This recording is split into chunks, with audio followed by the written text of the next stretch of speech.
பிரியமானவர்களே, இயேசு கிறிஸ்துவின் நாமத்தில் நான் உங்களுக்கு அன்பின் வாழ்த்துக்களை தெரிவித்துக் கொள்கிறேன்.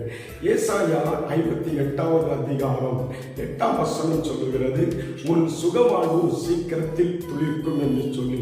எனக்கு அருமையான தேவனுடைய பிள்ளைகளே, ஏதோ ஒரு காரியத்தை நீங்கள் எதிர்பார்த்த நிலைமையில் இன்றாகிலும் அல்லது இந்த ஆண்டிலே ஆகிலும் என் வாழ்வு துளிர்க்காதோ என்று சொல்லி கேள்விக்குறியோடு நீங்கள் கலங்கி போயிருக்கிறீர்களோ, உங்களை பார்த்துத்தான் ஆண்டவர் சொல்கிறார், உன் சுகவாழ்வு சீக்கிரத்தில் துளிர்க்கும் என்று சொல்லி.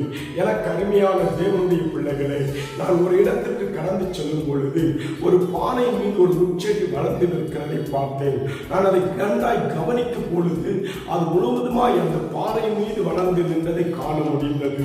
எனக்கு அருமையான தேவனுடைய பிள்ளைகளே, அந்த பாறை மீது வளர்ந்திருந்த அந்த செடி மிகவும் செழித்து நிற்கிறதை காண முடிந்தது. எனக்கு அருமையான தேவனுடைய பிள்ளைகளே, இந்த முச்செடி இந்த பாறை மீது அது நுழைத்து வரும் பொழுது எத்தனை பாடுகளை அது அனுபவித்திருக்கும், எத்தனை வேதனைகளை அனுபவித்திருக்கும். ஆனாலும் அந்த பாறை மீது வளர்ந்த அந்த முச்செடி செழித்து நிற்கிறதை பார்க்க முடிந்தது. ஒன்றை புரிந்து கொள்ளுங்கள், உங்கள் வாழ்க்கையில் உங்கள் விசுவாசத்தை கவிழ்க்கும்படியாய், கிறிஸ்துவோடு உள்ள அன்பை கவிழ்க்கும்படியாய், ஆண்டவரோடு இருக்கிற ஐக்கியத்தில் இருந்து உங்களை விடுவிக்கும்படியாய், ஆண்டவரோடு உள்ள உறவிலிருந்து உங்களை பிரித்து எடுக்கும்படியாய் சத்துரு பல விதங்களில் உங்களுக்கு விரோதமாய் போராட்டங்களையும் பாடுகளையும் கற்பாறையை போன்ற அனுபவங்களையும் உங்கள் வாழ்க்கையில் கொண்டு வந்தாலும் பயப்படாதீர்கள். இந்த முச்செடியின் பண்பு என்ன தெரியுமா? அது எப்பேற்பட்ட இடத்திலும் வளர்ந்து வரும். அதே போல் அந்த முச்செடி எவ்வளவு வெப்பத்தையும் தாங்கும் தன்மை உள்ளது. இந்த முச்செடியை பாருங்கள், ஆழமாய் வேர் விடுகிற ஒன்று. ஆகவே இந்த முச்செடி எங்கும் வளர்ந்து வருகிறது.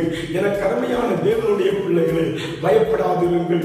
எப்பேற்பட்ட பாறையை போன்ற அனுபவங்கள், பிரச்சனைகள் உங்கள் வாழ்க்கையில் வந்தாலும் ஐயோ நான் என்ன செய்வேன் என்று சொல்லி நீங்கள் பிரமிக்காதபடிக்கும் கிறிஸ்துவின் மீது உள்ள விசுவாசத்தில் நீங்கள் ஆழமாய் நீங்கள் வேரூன்றும் பொழுது, கிறிஸ்துவின் அன்பிலே ஆழமாய் வேரூன்றும் பொழுது, வேதத்தை வாசிக்கும் பொழுது, ஜெபிக்கும் பொழுது, ஆண்டவருடைய சமூகத்தில் காத்திருக்கும் பொழுது நிச்சயமாய் உங்கள் சுகவாழ்வு துளிர்க்கும்.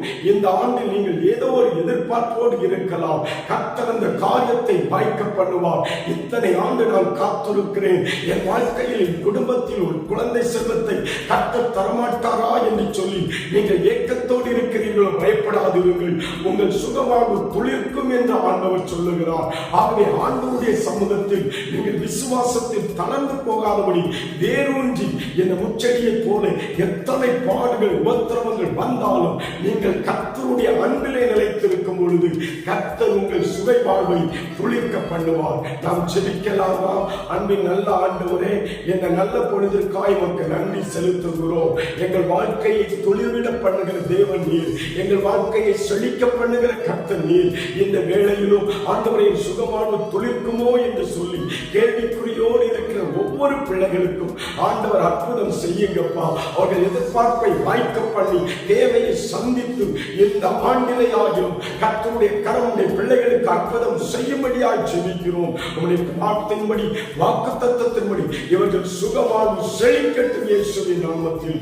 அப்படி செய்கிறதற்காய் ஸ்தோத்திரம். இயேசு கிறிஸ்துவின் நாமத்தில் ஜெபிக்கிறேன். பரிசுத்தமுள்ள நல்ல பிதாவே. ஆமென், ஆமென், ஆமென்.